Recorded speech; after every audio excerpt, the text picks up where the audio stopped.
Hi friends, welcome back to my YouTube channel. ನಾನು ಮಾಡ್ತಾ ಇರ್ತಕ್ಕಂಥ ಇಂದಿನ ರೆಸಿಪಿ ಚಕ್ಲಿ. ಸ್ನ್ಯಾಕ್ಸ್ ಟೈಮ್ಗೆ ಈಗ ವರಮಹಾಲಕ್ಷ್ಮಿ ಹಬ್ಬ ಬರ್ತಾಯಿದೆ. ಈಗ ಚಕ್ಲಿ ಮಾಡೋದನ್ನ ನೋಡೋಣ. ಇಲ್ಲಿ 1 ಕಪ್ಪಷ್ಟು ಉದ್ದಿನಬೇಳೆನ ಹುರ್ಕೊಳ್ಳೋಣ.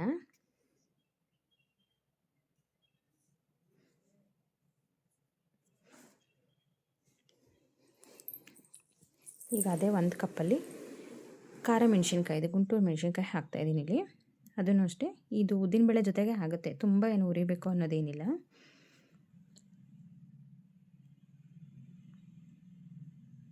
ಅದನ್ನು ಆಗಿದೆ. ಈಗ ಅದನ್ನೆಲ್ಲ ಒಂದು ಪಾತ್ರೆಗೆ ಶಿಫ್ಟ್ ಮಾಡ್ಕೊಳ್ಳೋಣ. ಹಾಗೆ ಅಲ್ಲಿ ಅಕ್ಕಿ ತೊಳೆದು ಒಣಗಿಸಿರೋಂಥ ಅಕ್ಕಿ 4 ಮೆಷರ್ಮೆಲ್ಲಿ ಬಟ್ಲಲ್ಲಿ ಹಾಕ್ತಾಯಿದ್ದೀನಿ. 4 ಬಟ್ಲಿಗೆ 1 ಬಟ್ಲು ಉದ್ದಿನಬೇಳೆ ಹಾಕ್ಕೊಂಡು ಮೆಷರ್ಮೆಂಟಲ್ಲಿ ಉರಿತಾ ಇರೋದು. ಈಗ 4 ಬಟ್ಲು ಅಕ್ಕಿ ತೊಗೊಂಡಿದ್ದೀನಿ ಅಂದರೆ 1 ಬಟ್ಲು ಉದ್ದಿನಬೇಳೆ. ಹಾಗೆ ಎಲ್ಲನೂ ಅಷ್ಟೇ 1 ಬಟ್ಲು ಅಷ್ಟು ಹಾಕ್ಕೊಳ್ಳೋದು. ಅಕ್ಕಿನೂ ಅಷ್ಟೇ, ತುಂಬ ಉರಿಬೇಕು ಅನ್ನೋದೇನಿಲ್ಲ. ಹಿಡಿದ್ರೆ ಬಿಸಿ ಆದರೆ ಸಾಕು, ಅಷ್ಟು ಹುರ್ಕೊಂಡ್ರೆ ಸಾಕಾಗುತ್ತೆ ಅಕ್ಕಿನೂ.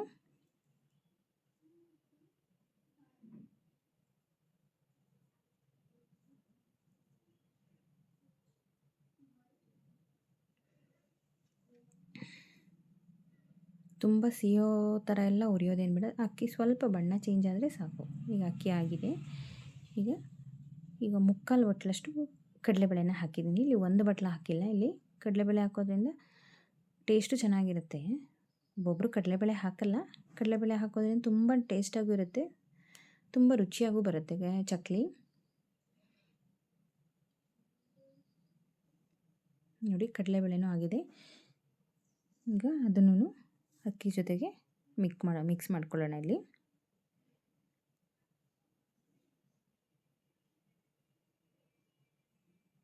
ಹಾಗೆ ಇಲ್ಲಿ 1 ಬಟ್ಲಷ್ಟು ಸಬ್ಬಕ್ಕಿ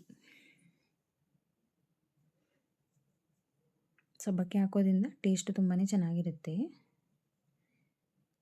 ಸಬ್ಬಕ್ಕಿನೂ ಅಷ್ಟೇ, ತುಂಬ ಉರಿಬೇಕು ಅನ್ನೋದೇನಿಲ್ಲ, ಸ್ವಲ್ಪ ಮೀಡಿಯಮಾಗಿ, ಅದು ಅಷ್ಟೇ ಬಿಸಿ ಆಗಿದೆ ಅನಿಸಿದ್ರೆ ಸಾಕು. ಈಗ ಅದ್ರ ಜೊತೆಗೇ 1 ಕಪ್ಪಷ್ಟು ಉರಿಗಡಲೆನ ಹಾಕೋತೀನಿ.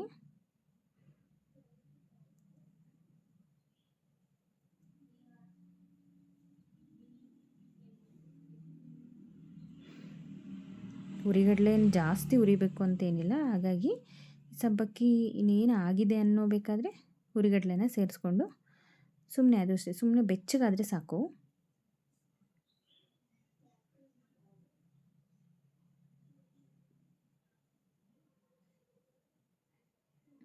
ಹಾಗೆ ಹಿಡ್ಕೊಂಡ್ರೆ ಹಿಡಿಯೋಕ್ಕಾಗದೇ ಇರೋಷ್ಟು ಬಿಸಿ ಆಗಿದ್ರೆ ಸಾಕು, ತುಂಬ ಏನು ಉರಿಬೇಕು ಅನ್ನೋದೇನಿಲ್ಲ.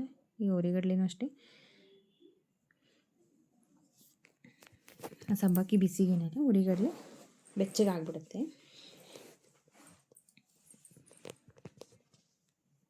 ಇದಾಗಿದೆ. ಈಗ ಗ್ಯಾಸ್ನ ಆಫ್ ಮಾಡಿಕೊಂಡು ಎಲ್ಲನೂ ಮಿಕ್ಸ್ ಮಾಡ್ಕೊಳ್ಳೋಣ.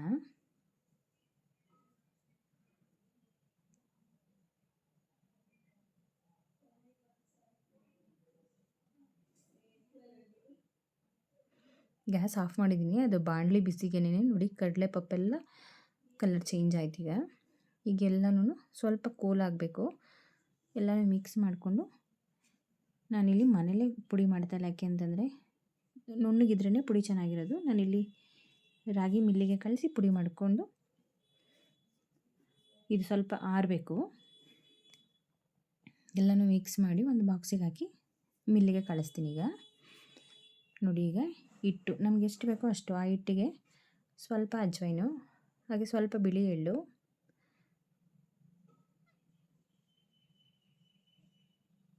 ರುಚಿಗೆ ತಕ್ಕಷ್ಟು ಉಪ್ಪು,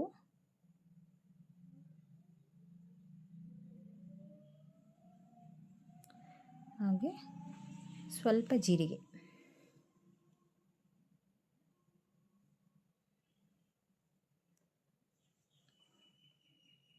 ಈಗ ಎಣ್ಣೆ ಬಿಸಿ ಮಾಡೋಕ್ಕೆ ಇಟ್ಟಿದ್ದೀನಿ. ಅದೇ ಎಣ್ಣೆನ ಈಗ ಇದಕ್ಕೆ ಒಂದು 2.5-3 ಸ್ಪೂನಷ್ಟು ಎಣ್ಣೆನ, ಬಿಸಿ ಎಣ್ಣೆನ ಹಾಕ್ಕೊಂಡು ಚೆನ್ನಾಗಿ ಫಸ್ಟ್ ಹಾಗೆ ಕಲಿಸ್ಕೋಬೇಕು.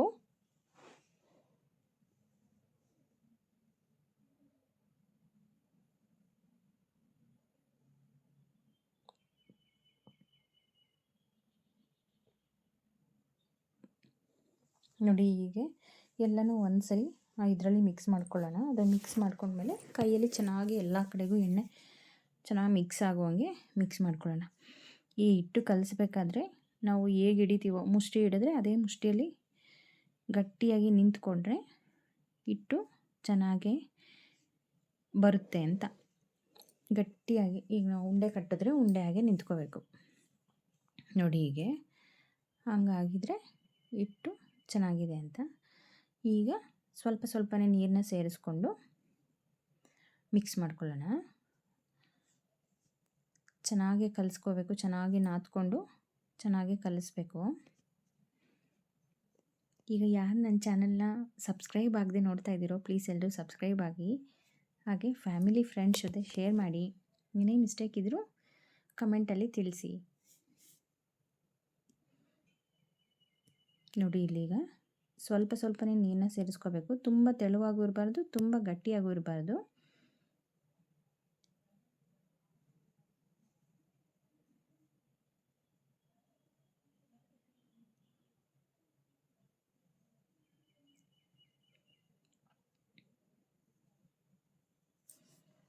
ಈಗ ಚೆನ್ನಾಗೆಲ್ಲ ನಾದ್ಕೋಬೇಕು ಹಿಟ್ಟು.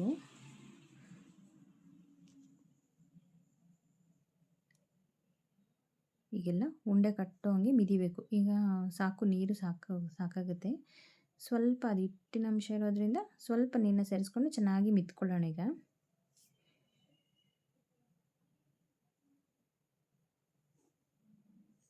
ನೋಡಿ ಇದೇ ಹದವಾಗಿ ಗಟ್ಟಿಯಾಗಿ ಇರಬೇಕು. ತುಂಬ ತೆಳುವಾಗೋದ್ರೆ ಚಕ್ಲಿ ಗಟ್ಟಿಯಾಗ್ಬಿಡ್ತವೆ.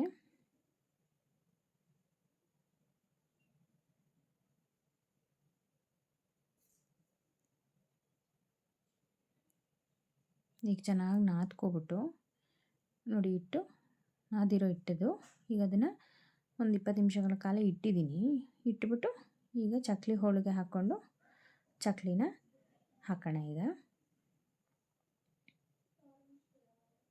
ನೋಡಿ ಹಿಟ್ಟು ಸಾಫ್ಟಾಗಿರಬೇಕು, ಇಲ್ಲಾಂದರೆ ಚಕ್ಲಿ ನೀಟಾಗಿ ಕೂರಲ್ಲ, ಒಡ್ಕೊಳ್ಳೋದು ಮುರ್ಕೊಳ್ಳೋದು ಅನ್ನಂಗೆ ಆಗುತ್ತೆ. ಎಣ್ಣೆಗೆ ಬಿಟ್ಟಿದ ತಕ್ಷಣ ಬಿಡೋಕ್ಕಾಗಲ್ಲ, ಅಲ್ಲೇ ಮುರ್ಕೊಳ್ಳುತ್ತೆ, ಹಂಗೆಲ್ಲ ಆಗುತ್ತೆ. ಹಿಟ್ಟು ಚೆನ್ನಾಗಿ ನಾದ್ಕೋಬೇಕು. ನೋಡಿ ಚಕ್ಲಿನೆಲ್ಲ ನಾನೊಂದು ಸಣ್ಣ ಸಣ್ಣ ಪೇಪರಲ್ಲಿ ಕಟ್ ಮಾಡಿಕೊಂಡು, ಡೈರೆಕ್ಟ್ ಎಣ್ಣೆಗೆ ಬಿಡೋಕ್ಕಾಗಲ್ಲ ಅಂಥೇಳಿ ಸಣ್ಣ ಸಣ್ಣದಾಗಿ ಪೇಪರ್ ಮೇಲೆ ಚಕ್ಲಿ ಆಕಾರಕ್ಕೆ ಒತ್ಕೋತಾ ಇದ್ದೀವಿ ಇಲ್ಲಿ.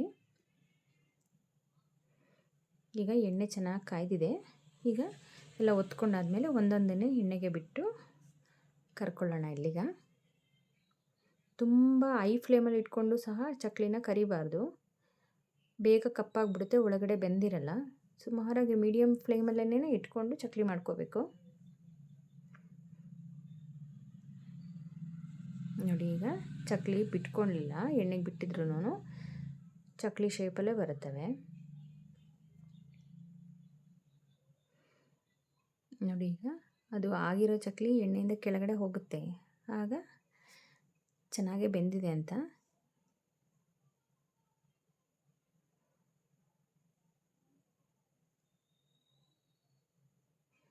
ಎರಡೂ ಸೈಡಿಗೂ ಮಗ್ಚಿ ಬೇಯಿಸ್ಕೋಬೇಕು. ನೋಡಿ ಈಗ ಹಾಗೆ ಎರಡೂ ಕಡೆನೂ ಚೆನ್ನಾಗಿ ಬೇಯಬೇಕು. ತುಂಬ ಹೈ ಫ್ಲೇಮ್ ಇಟ್ಕೊಂಡ್ರೆ ಬೇಗ ಕಪ್ಪಾಗುತ್ತೆ, ಒಳಗಡೆ ಬೆಂದಿರಲ್ಲ. ನೋಡಿ ಈಗ ಅದೆರಡು ಆ ಕಡೆದು ಬಣ್ಣ ಚೇಂಜ್ ಆಗಿದೆ. ಈಗ ಚಕ್ಲಿನ ತೆಗೆಯೋಣ. ಎಲ್ಲನೂ ಒಂದೊಂದನ್ನೇ ಚಕ್ಲಿನ ಎತ್ಕೊಳ್ಳೋಣ. ಮಿಕ್ಕಿದೆಲ್ಲ ಚಕ್ಲಿನೂ ಇದೇ ರೀತಿಯಾಗಿ ಬಿಟ್ಕೊಂಡು ಮಾಡ್ಕೊಳ್ಳೋಣ. ನೋಡಿ ಫ್ರೆಂಡ್ಸ್, ಎಲ್ಲ ಚಕ್ಲಿ ಎಷ್ಟು ಸಾಫ್ಟಾಗಿ ಏನು ಟೇಸ್ಟಿಯಾಗಿದೆ ಗೊತ್ತಾ. ಚಕ್ಲಿ ತುಂಬಾ ಚೆನ್ನಾಗಿದೆ. ಎಲ್ಲರೂ ಒಂದ್ಸರಿ ಟ್ರೈ ಮಾಡಿ. ಥ್ಯಾಂಕ್ ಯು ನನ್ನ ವಿಡಿಯೋನ ವಾಚ್ ಮಾಡಿದ್ದಕ್ಕೆ. Thank you friends.